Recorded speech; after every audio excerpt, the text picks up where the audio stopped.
Ocean Pines is a vibrant residential community nestled on Maryland's eastern shore.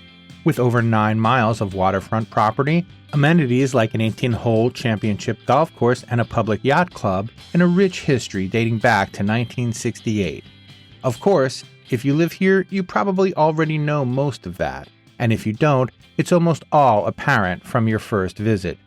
Each week on the Pines Cast, we work to bring out the ocean pines that might be less apparent. We celebrate the region, the amenities, and most of all, the people that make and keep Ocean Pines a special place to live. Welcome to the Pines Cast, your source of news and insights about Ocean Pines and the only official podcast of the Ocean Pines Association.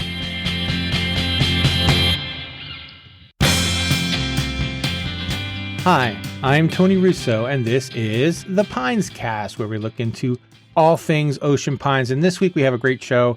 We are speaking with Racket Sports Director Terry Underkoffler, and he talks about becoming a coach and transitioning from soccer to tennis, and then his eventual decision to accept the position to apply for and accept the position of Director of Racket Sports. His decision to take on all of the things that he's taken on and to help expand both the lessons and the offerings at the Racket Club are really cool, and it's just a great conversation. He's a really engaging guy. You're going to get a huge kick out of it.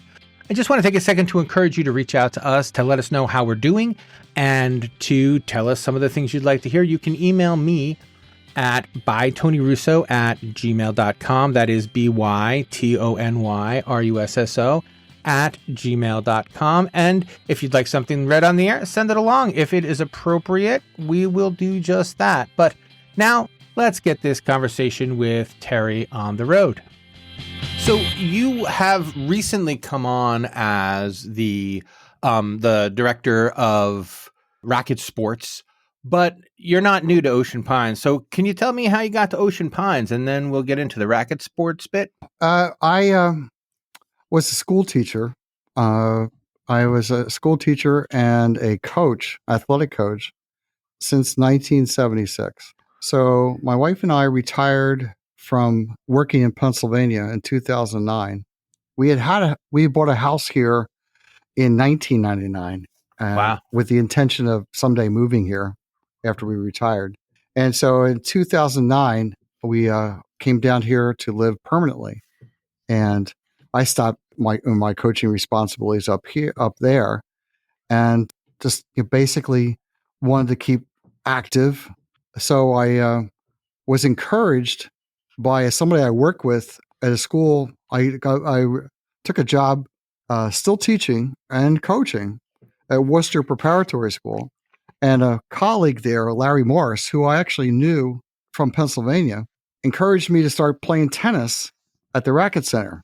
And this was in 2012. That's interesting. So even though you were a resident, you hadn't gotten into the local racket sports scene right away. No, not at all. And so Larry Morris encouraged me to do that. And I played tennis in my younger days, but my coaching was in soccer. I coached at every level of soccer, from youth sports to high school to college to professional, and U.S. national team Olympic preparation. So I retired from that in 2009 when I moved down here, and I just started playing tennis to keep active, keep healthy. As I was playing with the guys, one of the players, Bill Gilroy, he knew of my coaching background in soccer, encouraged me to go for my professional tennis coaching license, because I had coaching licenses in coaching soccer. So I did that.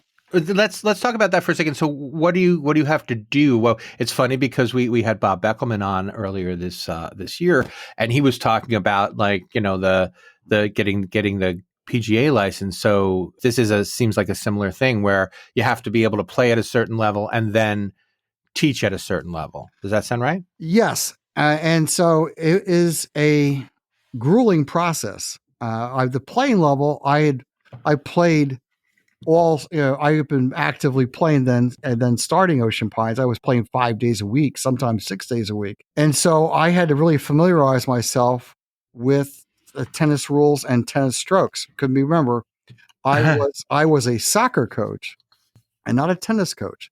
But like coaching and teaching, when you understand that you're when you teach someone a skill that they're going to turn into a tactical choice in playing, you have to learn the basics and learn the basics of that movement and be able then to relay that information to somebody else.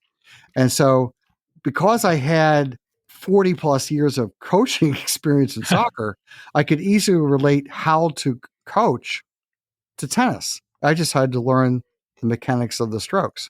Right, because one of the I guess upsides though of that is that the more you teach, the better you get as well. So you refine your own play while you're also refining the way you explain how to other people how to play. And so to get the license, I then had to go through a 24-hour course certification. And my course certification was in Virginia Beach. And the class at that time was kind of small, but I had one of the top instructors for certifying tennis professionals, Daniel McLean, who was an All-American out of the University of Michigan and has written several books on tennis instruction. So we had 3 people in the class. 2 of those 3 were college players. That's great. And then there was me. Okay. So during the class, you're actively hitting and playing and learning how to coach within that framework. And then you have practice teaching sessions where the instructor then will guide you through how you are teaching the lesson. But while you're teaching the lesson, the other 2 people are playing. Right. And so for that weekend or that long weekend of 24 hours, I was playing against 2 college professionals or 2 college players, Division I college players, in getting my certification. So I would come back from the course soaking wet from perspiration. Did it boost your confidence? There are some times where you have to get a certification because you need the certification. And there are some times when the certification process actually makes you more confident in your skills, which, I mean, if there's a third way, please tell me, but what was your experience before and after the certification process? I think after the certification process, since I knew I was able to, knew how to coach athletics in a progressional format, being able to relate my soccer coaching experiences and then put them in with tennis gave me the confidence that, yes, this is basically the same methodology that you would use to help someone learn and play at a higher level. So I felt good about that. I felt good about how I could project my voice when needed to, and how I could look for times to stop and make corrections, and then encourage them as they're doing things well. I've got to only because I know more about soccer than I know about tennis as well. Finding the right time to stop is like when you see a foul and you're like, well, is this a play on foul or is this a stop the game foul? Is that a similar choice? Yes, but if you're familiar with soccer, I want you to imagine in your mind, what would be the most difficult position to teach?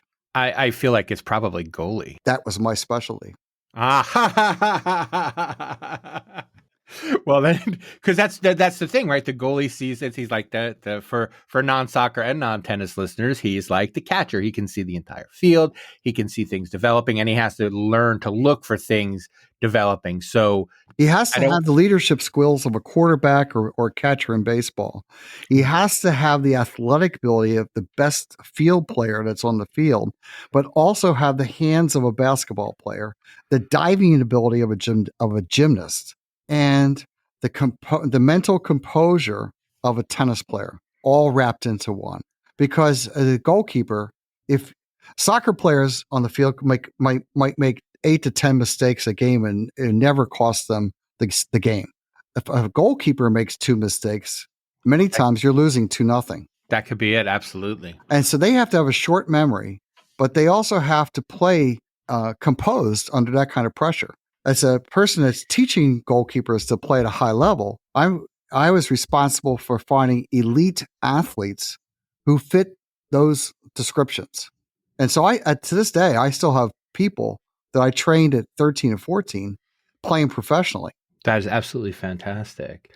But now the question then becomes when you go to the Ocean Pines Racquet Club and you're kind of helping out and teaching there, there is, for instance, if I, God forbid, was put in a position where I had to take up tennis, I would just want to not be awful at it, and there are people who want to get better, and then there are people who want to not be very bad, and you need to help them all in the same way, right? I would call it. I would say I would use the term that Mike Krzyzewski uses for his team and treating of his players. I might treat you all fairly, but not the same. Right. So you start to recognize the coach different needs for different people to progress. Like, for example, if somebody was really nervous about making mistakes or really wanting to learn the basics of a sport, maybe a tennis racket and a tennis ball isn't the starting point. So we have, even at our racket facility, our racket center, we have what I would call gateway sports or starter sports that would lead into being able to play tennis. Like we have now the supports there that are being received on a national level. Give you an example: spec tennis. Spec tennis is played on a much smaller court with a paddle and a ball that doesn't bounce very high.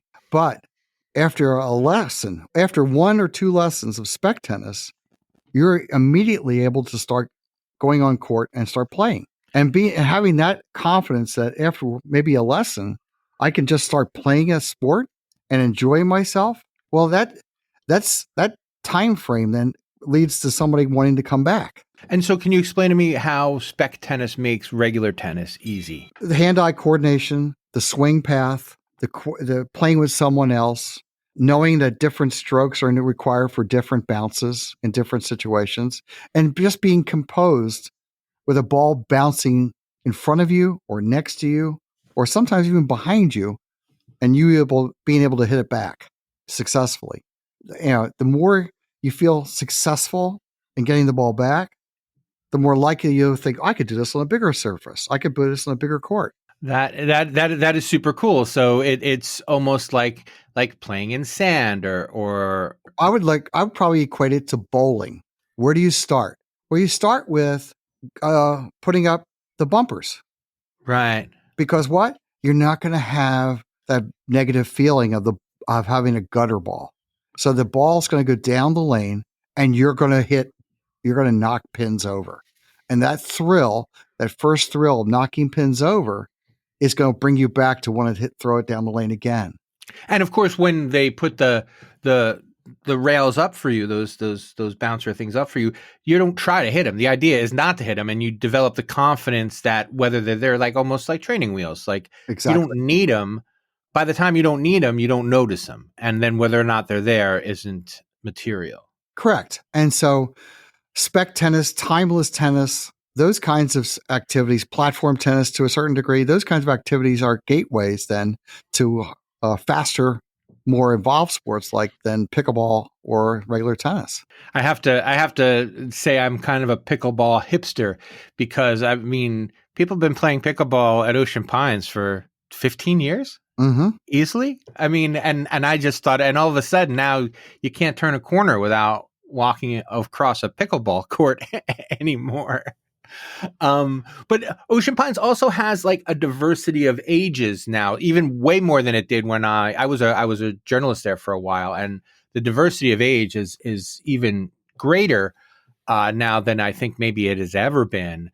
And so you do have people who are, maybe better off staying with some of the less intensive sports. And that platform tennis I know is very, very popular for people who want to kind of keep a hand in when, moving is getting a little bit more difficult than is useful when you're playing regular tennis.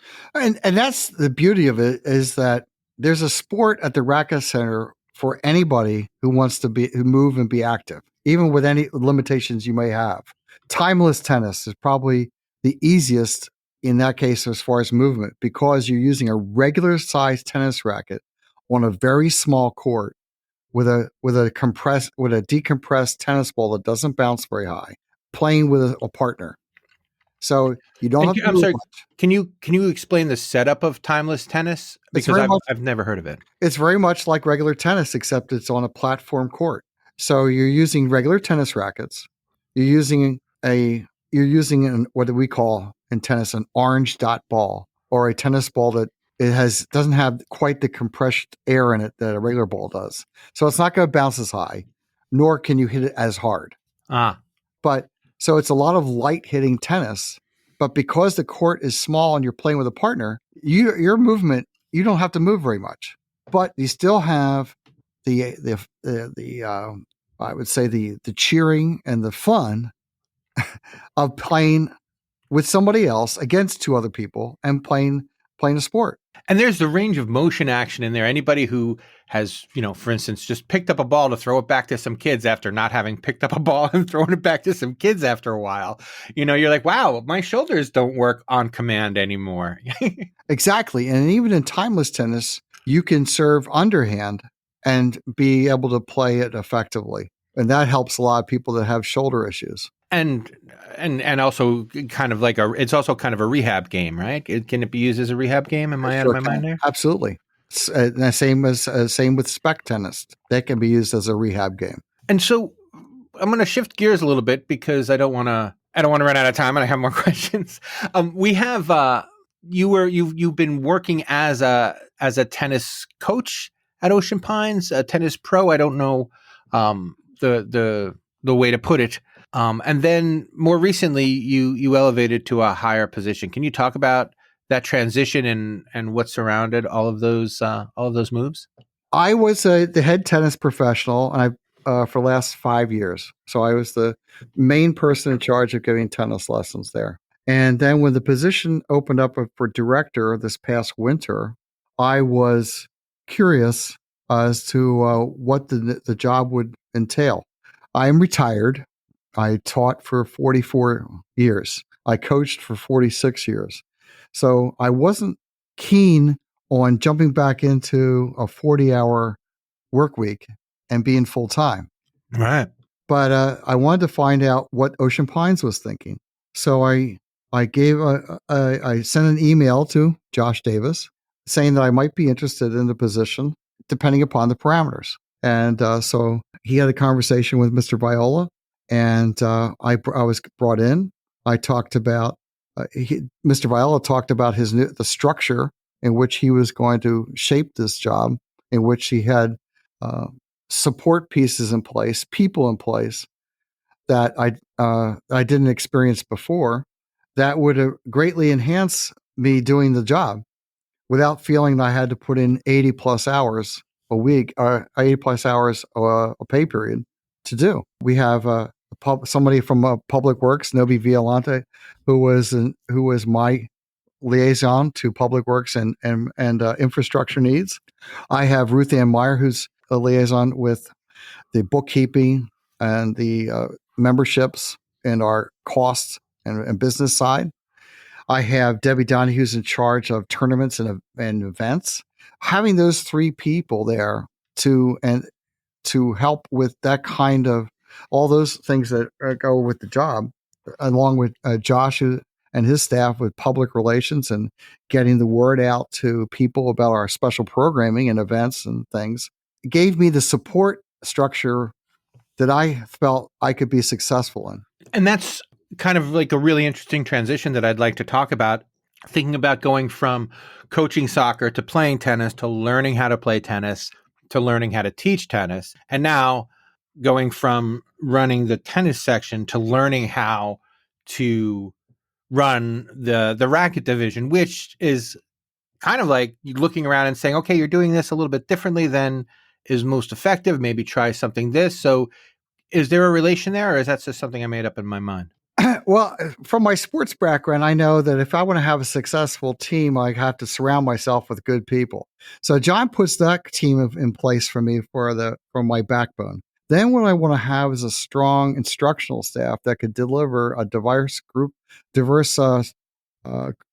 section of programming that's going to appeal to the masses. So I get one of the best pickleball instructors in the area and sign her on, Linda Horst. She won this past year or this past spring. She won the U.S. Open in 2 events in her Wow. age group. She won the mixed doubles event and she won the ladies doubles event down in Florida at the Margaritaville U.S. Open pickleball. And she's certified internationally as a pickleball instructor. I Wow. can't go wrong there. No. And then I institute and bring in. I'm determined to bring in more tennis and some platform instruction. So I want to have a staff behind me. So I go out and I enlist Araceli Poppin, who's one of the top decorated tennis instructors in Delaware, who also happens to own a house in Ocean Pines. And I asked her to join us, and she's thrilled. I get Bill Gilroy, who also happens to own a house in Ocean Pines, and he is coached at the Naval Academy, and I have him come on as a part-time tennis instructor.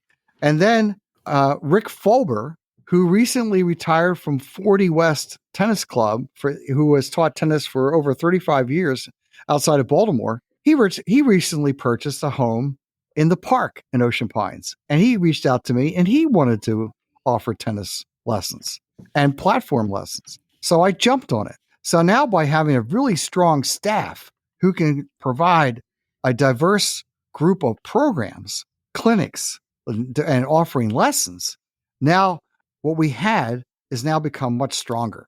That's fantastic. And one of the things that has always been interesting to me about Ocean Pines, and this really brings it out, is these are all people, and I want to put it delicately, but I want to also put it directly. These are all people who don't need the job. They're not looking to find their way up through the ranks. These are people who just want continued satisfaction. It's something they already love. So it's not like a hard sell, and it's not like you have to fight to make sure people get enough hours or anything like that. These are people doing what they love and helping their neighbors learn to do the same. And so there is, I guess, an aspect of wind it up and watch it go. So what are some of the back room challenges that you've discovered that may have been a surprise for you? If you're growing, you're going to have growing pains. Right. And if you're growing quickly, you're going to have pains that you have to work through. Like just what you would think, if you're going to offer more clinics and classes, just the organizational piece of organizing clinics and classes. Who signed up for when, where, and did they pay? And did we get all the registration pieces in place? That has become the challenge. And it's a good challenge for us because we're offering more classes. But from my background as an instructor, I want to be able to walk into the office and say to the person behind a computer, and that person could be me, okay, for Linda Horst's class on May 23rd, how many people are signed up? And how many are paid of those people are signed up? Right. And so we're still working through the processes of being able to see that, do that. We had, for example, last Friday, we had 95 people on site. 95. Wow. And I'm sorry, for context, for people listening in the future, it is not yet Memorial Day. That is correct. 95 people on site before Memorial Day on a gray, cloudy day. And at the beginning of that day, around 7:30, the hard courts were a little bit wet. But right now, I don't have a method of contacting everyone to tell them that piece of information.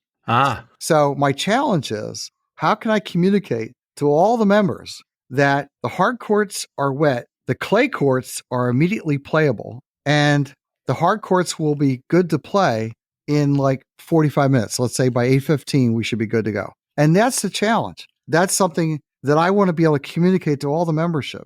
I want to be able to communicate on maybe even a daily basis saying, good morning, it's a sunny day. It's going to be 78 degrees outside. Grab your racket, grab your bag, get a drink, and come on down and let's have some fun. Something like that. And so have you been toying with solutions, or is that still under discussion? Or no, I've been toying with some ideas, some software pieces like that. But then, and I have to be able to get that software, whatever solutions I choose, I have to be able to get it to, let's say, in a techie talk kind of way. I have to get it to be able to talk with the stuff that the software we already have. So I have to be able to have it merge with our existing system, so we are still managing in an effective way. Very cool. And we are running up against it, and I don't want to leave anything out. So I'm going to ask my final question a little bit earlier. And then, is there something else you wanted to talk about that I didn't ask? Is there a question you thought what would you ask you, I guess? Wow. I think I would have asked. The Racket Center director, "Is there a sport you would recommend to start with?" And I would say no. I would say dive into everything. Dive into everything because I think all the games give you a different feature. And for me, I like to play games. For better or worse, I like to play games. I don't like to jog. You're not going to see me jogging on the street. You're not going to see me on a treadmill. That to me is tedious and boring. But if you could put a pickleball paddle in my hand, you could put it. I love playing tennis because of how much movement I get out of it. But if you put me on a court with paddles or spec paddles or a sport that I'm going to introduce this year, pop tennis, which brings in the element of pace and speed and power of hitting a tennis ball in a confined space like pickleball with quick reactions. And now another sport we can offer there that's very, very popular from the South. I think, be open-minded, come out and play. I think the best membership is all three membership because there's so many things you can play. If I can follow up on that along those lines, so I'm there by myself. How hard is it for me to get up a game? Like, is it if I just wandered in there on my own and said I want to play, then what would happen to me? Like, can I get partnered up or? Absolutely. So if let's say you stroll in about 8:15, I'd say within 15 minutes I could get you down and start playing on the pickleball courts, or in that same 15-minute time span, you're going to be playing with drop-in tennis. And there might be guys over on platform they'll work you in and play on the platform courts. So they're active. I get there. I get to the Racket Center at between 6:30 and 6:45 in the morning. By 7 a.m., there are guys on the pickleball courts, and there's guys halfway done their tennis play at 7. So are there people there? There are people there early in the morning playing. And getting in so for a person who doesn't know their way around, it's still there's someone there to help me is the point. If nobody else, you are there to say, hey, all right, yeah, let me take you over to the pickleball court and, show you the pickleball people. Absolutely. Absolutely. There is a place to start playing for anybody. That is absolutely fantastic. Well, thank you so much for your time. And it is May 21st as we're recording this. What are some of the upcoming events that people don't want to miss at the Racket Center? Well, every Tuesday and Thursday we have Stroke of the Week. And so that features from 8:30 to 9:30, or once after June hits, it's 8 to 9. Basically, a very inexpensive group tennis lesson on different strokes, whether it be forehand, backhand, things like that. Coming up this Thursday, we're having what's called a Racket Demo Day, in which we're going to have myself, Rick Fulber, and Paul Beckerman, our racket stringer, out there. And people can go out there and try different rackets out. And also learn about different strings and different string tensions and why it's important to restring your racket. And right after that, at 9:30, Rick Fulber starts out his first lesson of the season, and his lesson is going to be in double strategy and play from 9:30 to 10:30. At 5:30 that night, you're going to be able to see and experience, if you really want it, for a person who really wants to get a great workout, Rick Fulber is doing a cardio tennis session in which you're going to be hitting tennis balls on the move to music. So it's going to be high, upbeat, lots of hitting, lots of laughter, and lots of upbeat music while you're hitting and playing. And this is like a kind of recurring thing. This isn't the only time you're going to do it this year. You always have events like this or these events throughout the summer. Correct. And don't forget, also, Linda Horst has multiple pickleball clinics for singles, doubles, drilling. Every week she has a Tuesday or a Monday or Tuesday drilling session where she'll work on different aspects of pickleball that you can go out and pay for and participate in. And platform is going to be beginning to have some specialized lessons. So, this is going to be going on all summer long. Fantastic. Well, thank you so much for your time. Sure thing. The Pines Cast is an Ocean Pines Association production. It was written and edited by me, Tony Russo, executive producer, Josh Davis. please subscribe where you are listening now or follow along if you're on Apple. And if you like the show, please tell someone else because that's the best way to get the word out. As I mentioned at the beginning, I would love to have your feedback and I would love to keep this conversation going. If you care to email me, you can do so at bytonyrusso, that is BYTONYRUSSO @gmail.com. Of course, we would love to have your ratings and reviews on the app if that's the kind of thing you like to do, but mostly we just want you to listen to the show. We want you to like the show, and we would like it very much if you told other people about the show. You can also send along comments or questions that we will address in future shows as is possible and appropriate. That's all for this week on the Pines Cast.